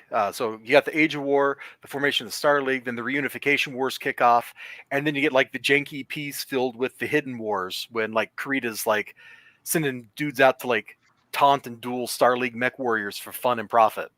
And then you got the Amorous Civil War after the what did they call the conflict with the Periphery before that? I don't remember. You know, when they went and kicked the Taurians' teeth in again before Amorous did his stuff. There's a name for it. I don't remember what it was. And then the Amorous Civil War, then the Succession Wars kick off, and other funsies. Because the Succession Wars happened because Kurita is asshole. They were all assholes. That's what makes the setting so great. Yeah, but Kurita's always the most eager to be the asshole. I don't know. Capellans? Early Capellans, not so much. Yeah. Post-Maximilian Capellans, definitely. They're up there. I remember the time Maximilian took wedding plates as intelligence. Oh god, Lau. I will never understand how, and the big brain move to fire their competent command staff and replace it with officers who would adopt tactics and strategies that bordered on insanity. You've apparently never studied the history of the Soviet Union. Because that's what House Liao was, is basically Space Soviet Union and Space China combined into one mess. And so a lot of their stuff prior to Sun Tzu Liao hanging out and running the show was basically, what would Stalin have done? Oh, he would have gone completely insane at this point because he lost half of his country. And, you know, he's, like you said, took the dinner plates from the wedding as intelligence because they were the targets of the invasion, or at least that's what he thought. I forget if they actually were. I don't know. Steiner seems to adopt the Soviet tactics because they'll just keep throwing bodies at a problem until it stops being a problem, or they just lose interest. No, that's Comstar. The Steiner way of doing things is buy your ranks. And also build bigger things. Yes, like Steiner Light Scout Scout Lance, four atlases, man. Maybe 4 Banshees if you want a faster, like a light lance, but normally it would be 4 atlases. Jawohl. the lightest equipment they'll accept is a Zeus. Except for the commandos, but I guess they give those to the peasants that couldn't afford better ranks. There was meme. There was a meme I made about how you make rank in each house, and it went like this: Kurita, you just follow the rules. Davion, you show creative thinking. Lau, you're completely insane. Yep, yeah, that was true. Merrick, you earn through merit. Or you kill your boss. Steiner, you open your checkbook. Yep, that's it. That's exactly how Steiner rolls. It's like, yeah, you know what? I want to be a general. Would a check of, I don't know, 20 million S-bills do the trick? Welcome to the army. They make them seem so competent in the animated series. To be fair, they do. To be fair, sometimes they feel the guy like sometimes they feel the guy like Frederick Rick Steiner. Mm-hmm. Well, they're not wholly incompetent, or maybe it's better to say everybody else also has a lot of incompetence hanging around, just like real life. Not everybody is Hans Davion. Who is right about everything. I would say what? I would say Merrick's command staff is pretty good. No, they're terrible. Merrick's command staff, for most of their history, is like the worst. They typically lose to House Steiner over long periods of time, and the only people they beat are the Capellans. And then they decide to ally with the people they beat. Yeah, Yeah, let's form the Captain Concords, guys. Let's just forget the fact that in the middle of forming the Captain Concords, we're also fighting the Andurian Succession War against each other. That's totally what you do with allies. The rule of Battletech is there's no worse enemy to Merrick than another Merrick. Yep, that is absolutely the truth. Oh, good night, Ethereal Dragon. You have a great one, my man. Night. Yeah, like every other great house, like Davion, like they look at the Capellans, they're like, oh man, we got to kill those guys. They look at the Taurians, oh man, we really got to kill those guys. They look at the Cretans and they're like, blood feud, eternal hatred. Steiner, oh yeah, we'll go punch Merrick and take their stuff, and then we'll lose territory to the Cretans. Like, we hate these people. Like, everybody else has external threats that they hate more than each other. House Merrick, the different factions within House Merrick, or even different members of the family, hate each other in a way that even Katrina Steiner Davion and Victor Steiner Davion don't get on with. Like, they're gonna like screw each other over really badly. That's nothing compared to what Merricks do to each other. Like, they're totally Game of Thronesing it up against each other while fighting an interstellar war on multiple fronts. Yeah, the only thing that made sense to me about Dark Age was the Free World League collapsing. Yeah, it's amazing that the Captain Generals have kept that country together through so much crap over centuries of eternal warfare. Like, how did they pull that off? I don't know. Magic. Yeah, they had some pretty good guys running the country, even if the command staff is full of like morons and their intelligence service is the worst one in the universe. Russell deserved better than it got. Yeah, well, that's what happens when you invent Rasselhog technology like machine gun knees. You can only do so much with things like that. Yeah, but they did not. They did not go quietly. They went down swinging. Yeah, and they lost pretty pathetically until Comstar showed up with more troops than half of the Inner Sphere had. A Rasselhog pilot took out the Ilkhan of the clans and got a passage in the Remembrance. Yeah, and you know why she did that? Because she was effectively a protagonist of that novel. Because she was dating Felon Kell before she did that. So she was basically like, for 2 chapters, like the main character of the book. So of course she goes out in a blaze of glory. Because she was banging the actual main character, who at that point was lusting after, the clone sister of the guy that was tormenting him, because that's how the clans roll.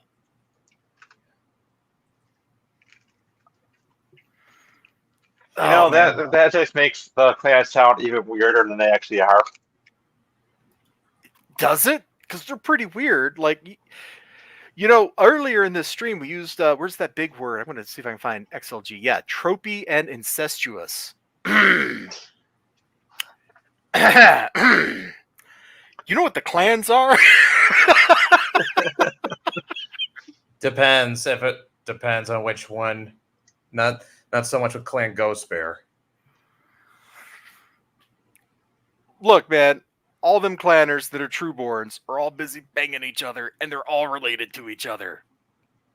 Very closely. They're banging each other while related to each other while speaking about honor. Yep. Yeah, here, Ninja Weasel's comment.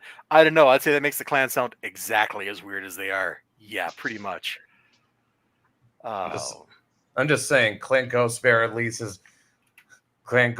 least the least weird out of them all. Yeah, because they have things like family, and they appreciate football. This message brought to you by Con Vin Diesel. Oh, man, I'm trying to find... I got a stupid meme image somewhere of the machine gun knees, and I can't find the god darn thing. Machine gun knees honestly sounds like something a bunch of mech boys smashed together in Warhammer. Yes, it does. Oh, no. That is something that is very orky. Like, bro, I cannot find this meme. I used to have it saved, and I totally don't anymore. Anyway, there was just imagine you're looking at a really funny meme right now with like a pig guy talking about Rasselhog technology, like machine gun knees, and just you're chuckling now. All right, good meme, guys. I'm glad we could share this. Okay, we've been going for quite a while, and I totally got us way off target, which I enjoyed. But Yeah. we should probably get back to your stuff here for a second. Yeah. So, any final thoughts about your book? Like, if you were going to sell your books to, say, a French Canadian like XLG81, what would you do? How would you convince XLG81? Well, we can't. Well, we can't give them anything physical because we're not because all our physical tiers only ship within the U.S. because we reason that was cheap, that was that was cost effective for the scale we operate at. But we do have a digital bundle at about $15, which I imagine even in Hold on. Canadian is pretty affordable. Yeah, what is the exchange rate between Canadian and American? So let's Find see, out. 15 US, that's probably 150 Canadian, I guess. No, actually, I think the exchange rate's not that bad right now for the last couple of years. Yeah, 2050 Canadian. Yeah, that ain't too bad. Yeah. All right, so what if you were going to sell your books to a guy who was in the Navy, all right, and currently lives in the middle of no freaking anywhere, and his name happens to be Ninja Weasel, and he's got Scottish ancestry and really gets mad if you say he's Welsh? How would you sell him your books? Well, I would say digital bundle's probably best, since that digital bundle's probably best for him because that's affordable, and if he's got him digital, then he doesn't have to worry about anything like shipping, or shit getting lost in the mail. And as long as he's got a device they're on, he's always got them with him. Man, I got to tell you, you picked exactly the wrong strategy for him because he hates cell phones. Well, you got the PDF. It's got the right template, so you could if you want your digital to be physical, you can find a printer, get it printed off from them. There you go. There you go. Yeah, I noticed you're really pushing this digital bundle here. You know? Well, yeah, I asked you some very silly questions, and you picked the digital bundle for the answer for both of them. I was really hoping you'd pick the Save Sasha tier, so somebody would go click that, and I wouldn't have to do it to go save Sasha, because I don't know that I have the $95 to do this, but Sasha must be saved. Yeah. Although, I guess if you want to roll I guess if Ninja Weasel wanted to roll the dice, he could. Well, he may live in the middle of nowhere, but they do have mail service in the middle of nowhere because it's still in the United States. It's not like he's living in the middle of nowhere in Mexico or something where he's like battling chupacabras by night. Okay, if it's, I mean, we should. I don't know if we've ever shipped to a base outside of the continental U.S. Oh, he's not in the Navy anymore. That was a long time ago. If I said he was in the Navy, I meant in the past he was in the Navy. So it's kind of like, if he's a sailor, what would you sell him? Okay, if he was still active duty, then we'd say either digital or digital bundle deluxe. But if he's back in the States, hey, he can go as high as save Sasha. Yeah, he got that, Ninja Weasel. You need to save Sasha. He's ignoring me now. He's like, I don't have that kind of money, bro. And I'm like, I know, but well, actually, is shipping to like APOs different than shipping to actual like domestic addresses? Like, I don't know. I've never investigated this. I don't think we've done that either, have we? I don't believe so.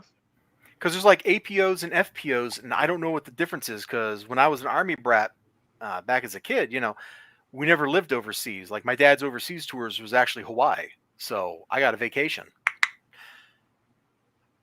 I mean, fuck, I'm pretty sure even Hawaii would still count within the continental U.S. as far as shipping's concerned. For like regular mail, it does. It's just you go to the post office and they're like, yeah, that'll cost you like $7, and it's like, cool.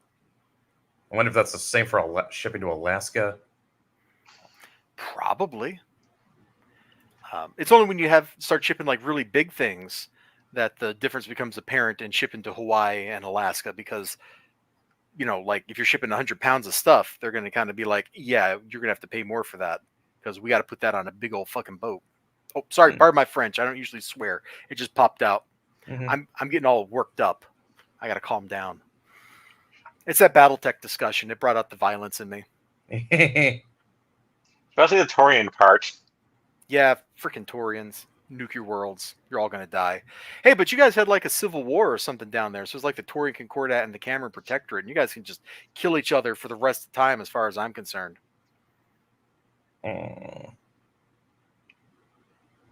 Well, I'm not.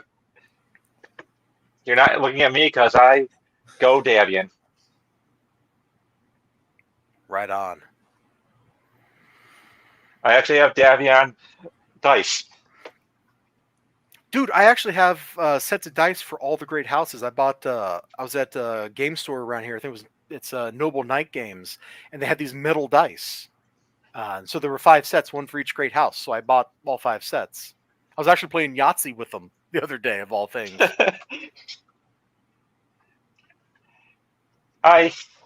Speaking of gaming stores, I might go get some Robotech miniatures from there because you know how Palladium had that Kickstarter. Yeah. Some of those miniatures made it over to the gaming store near me, so I might pick up some lambs. Do it. Those miniatures look really cool. Yeah. One, they're cool. 2, it'll make Harmony Gold angry. Yes. There are a few things in life as good as making Harmony Gold mad. I've had like beef with Harmony Gold since I was on the internet. So like 1996. Screw them. Quit sitting on that license, you jerks. And now they've done the worst thing possible. They gave Macross to Disney Plus. That's okay. I've got DVDs. Yeah, same here. I've got the ADVs. Lordy. All right, guys, we should probably wrap up. We've been going for almost 2 hours, which is probably longer than you all expected. Yeah, might be good. Yeah, it might be good. Okay, so I guess this will be final thoughts time. Final thoughts, and then I want you guys to pitch the omnibus in general one more time with some energy. Like, go get a cup of coffee right now while I'm holding the fort. I can yak for like 5 minutes while your coffee brews. Late night coffee. It's the way to be. Don't get coffee right now. That's a bad idea. Yeah, I got work in the morning. So do I. I had a second cup of coffee at like 2 p.m. this afternoon. It made me sick as a dog. So, yeah. That's life. All right. So, final thoughts. Your campaign looks pretty cool, guys. Yeah. What are your favorite things about your campaign? Just that it's kind of amazing that we've got this much content for 5 years worth of work, and that we've even gotten through 5 years. And I don't know. I guess I'm still waiting for the day when we're actually forced to close shop or something, and it hasn't happened yet.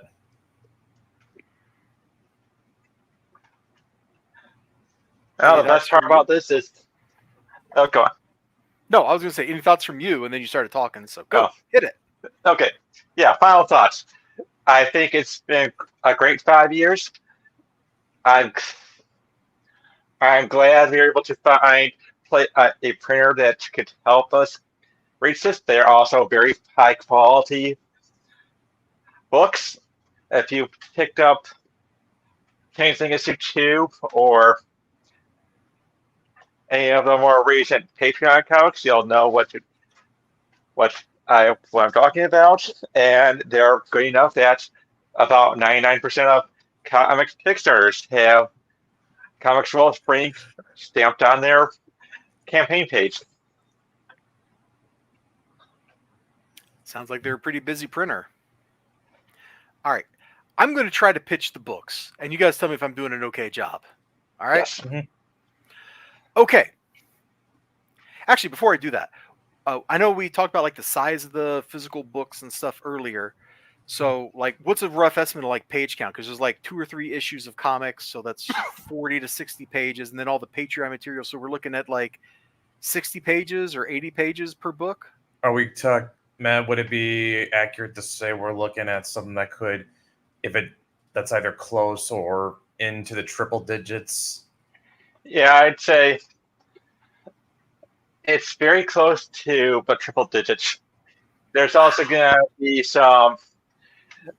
a section for cover art, covers, Mm-hmm. and you remember that those 3 variant covers that we had for the first one? It's been a long time. I'm gonna admit I don't remember that. Okay, well, we had those 3 connected covers. So what I'm going to be doing, what I did with the construction of the PDFs is that first you'll see the cover for the corresponding comic, and then after you turn the page, you get all 3 connected. Page spread. This is kind of cool. Yep. All right. Let's see if I can do this. All right. Brace yourselves. I may get a little loud. I may talk a little fast. Or I could just like completely fall on my face. We'll see what happens. Man, I really should have wrote this down. Then I could have just read it. All right. So up first, we have Adobe Kroger Dame Commander about paladin who is powered by faith and goes around righting wrongs, fighting actual literal evil, not metaphorical evil, but actual evil, invulnerable to bullets, with a heart of courage. There we go. That's a good word. I remember seeing the art in here from Leandro and liking it a lot. He does great stuff with the figures. It looks serious. It looks as serious as the subject matter is, which can be a really hard thing. Then we have Changeling, a young adult story, a coming-of-age story, where young May finds out that she's a little more than human, and suddenly it explains some of the weird stuff that she grew up with. The art here is a little softer, fits the mood of the book perfectly. It's got a little curiosity to it. It's got a little fun, and there's this unsettling underlying danger to it as she's adventuring into the mysterious realms of the Fae. How am I doing, guys? Am I doing okay? Yeah. Doing good. Great. Oh, man. Oh, Mythics. God, this is the one I remember the least. Because I just remember thinking, like, the Mythics had this really cool mystery stuff and was setting up all kinds of cool things with the world. It did a lot of interesting world building with it. As you're seeing things through Althea's eyes, you're looking around at the world around her. You're seeing some of the weird stuff. And if I remember one thing, like, I really liked the way the magic looked in that book. Like, I thought that the artist there, whose name I have just forgotten as I'm talking, Beth, thank you for having that on the screen. Like, she did some really cool stuff with the way things were colored when magic was around, and it was very attractive to the eye.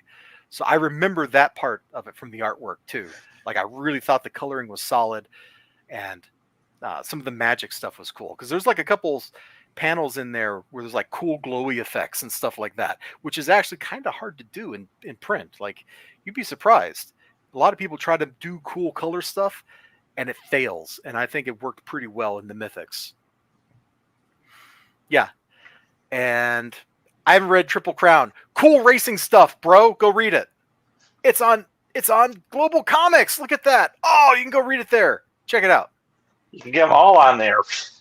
Yeah, you can get them all on there. Is there like, oh, there is a publisher thing here. Check that out.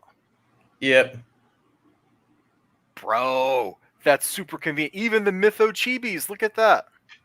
Yep, our spin-off comedy gag manga. It also shows the extreme age gap between Althea and Adobe with Maeve, with how Maeve's the baby. She literally is, yeah. Yep. All right. So I like a lot of the stuff you guys do, and I really appreciate the fact that you've been plugging away at this for 5 years. And it turns out from talking to you that you have made way more material for all of these things via your Patreon than I even had any inkling of the existence of. I don't know if that came out as English, but I think you know what I mean. Like, there's apparently way more stuff here to chew on than I had any idea. Because I thought like the Patreon was just like getting the Triple Crown stuff going, and that was it. Like, I thought that's what the Patreon was, and apparently I am woefully and completely misinformed about that, because you got all kinds of other stuff over here on patreon.com/mythoverse comics. $5 a month gets you a lot of cool stuff. You should check it out, people. Mm-hmm.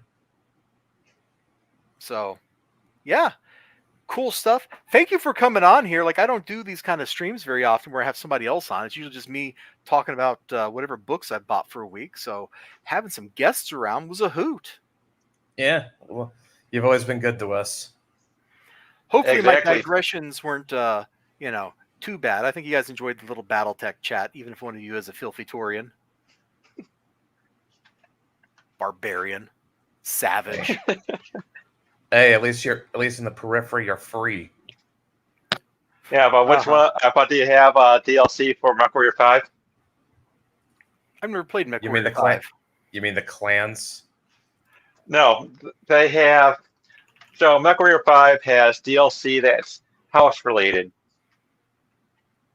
So Legend of the Kestrel Lancers is a House Davion DLC, where you get to kick in Lao Chief.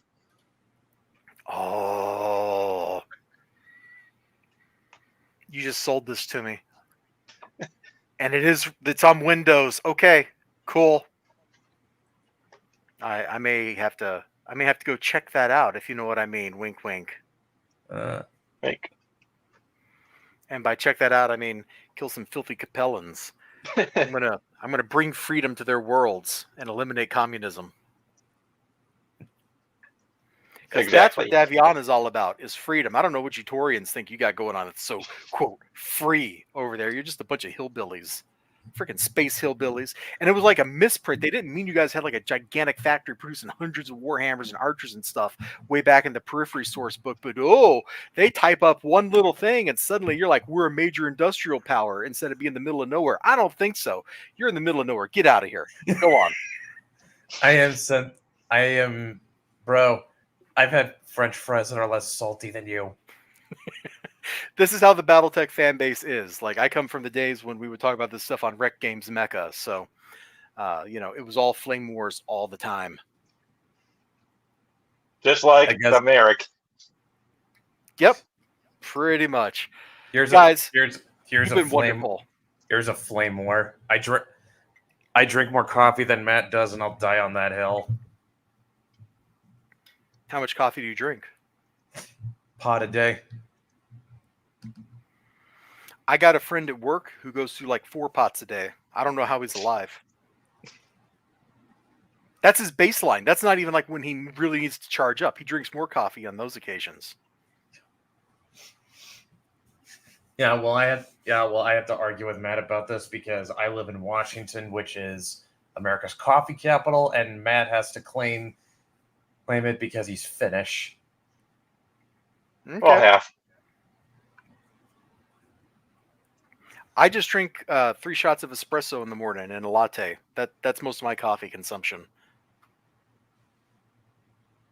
Except on crazy days like today. All right, guys. You've been a hoot. And I'm being a jerk right now because we're almost going to hit the 2-hour mark. And I didn't want to hit 2 hours with you. Because I figured it's getting late and we all got work tomorrow. All right. Yeah. I guess we'll see everybody around. If you guys want to keep up, Matt and I update frequently on our respective Twitters. I'm at Celtic Brett. He's at Matt Trin. And I also frequently update the official Mythoverse Twitter. That's easy to find. And seriously, hack the Kickstarter, and if not, just spreading the word helps too. Yeah, I'm grabbing your all's Twitter links and dropping them in the chat here. Trying to be a happy helper.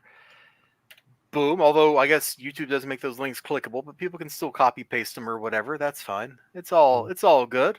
Mhm. And hold on. There's the Mythoverse. Boom. There. Happy fun links for everybody. And I guess one last question for you.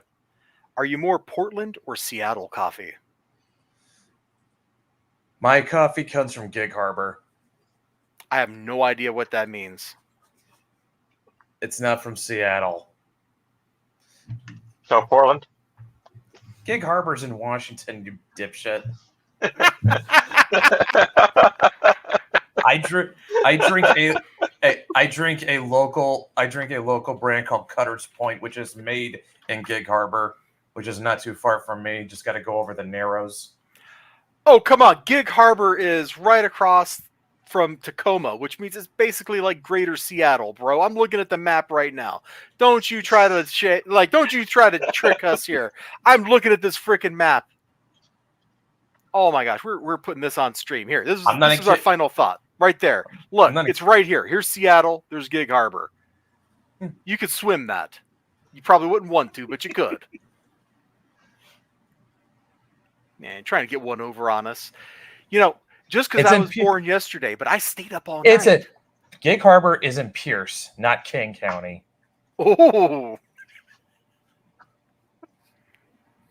Okay, fine. Torian. So it's still in my bag. I drink Gig Harbor coffee. All right. That's fine. You drink Gig Harbor coffee. There you go, XOD. You got your answer. We got some acrimony. He's a Torian. And this stream, I think, is coming to a blessed end. You two have been wonderful guests. Thank you so much for hanging out with me, chatting with me, humoring my eccentricities and that of my chat. And hopefully, somebody out there goes, man, your book looks really cool, and goes and buys it. Because your books do look really cool. And I got to admit, like when I first saw the campaign, I thought it was for just one gigantic thick omnibus, not like 5 different books or whatever. But the smaller books that are topical, way cooler than just one gigantic mess, because I could kill somebody with like my Jack Kirby omnibus, but I could never actually read the thing. The crevasse is too deep. Yeah. I mean, at that point, you're just buying it to just have a shelf decoration. That's essentially what it is. Yes, I've also got this giant, huge hardback Stan Lee omnibus that is even bigger and impossibler to read, and that thing is still sitting its original packaging on a shelf in a cabinet because there's no way a human being can actually look at it. So smaller books are A-okay. All right, I'm out of here, guys. You should get out of here too. So take care of yourselves. Chat, thank you so much. Remember to hit that like button and, all the usual jazz YouTubers are supposed to say, because you got your boy Eliza Bar over here popping off with the Mytho Men or something like that. I don't know. I've run out of energy and creativity. Take care, guys. I'm going to hit the end stream button unless you got final thoughts. You got a couple seconds. Go. Thank you and good night. Have a good night, guys. There you got it, everybody. Have a great one and take care. Ciao.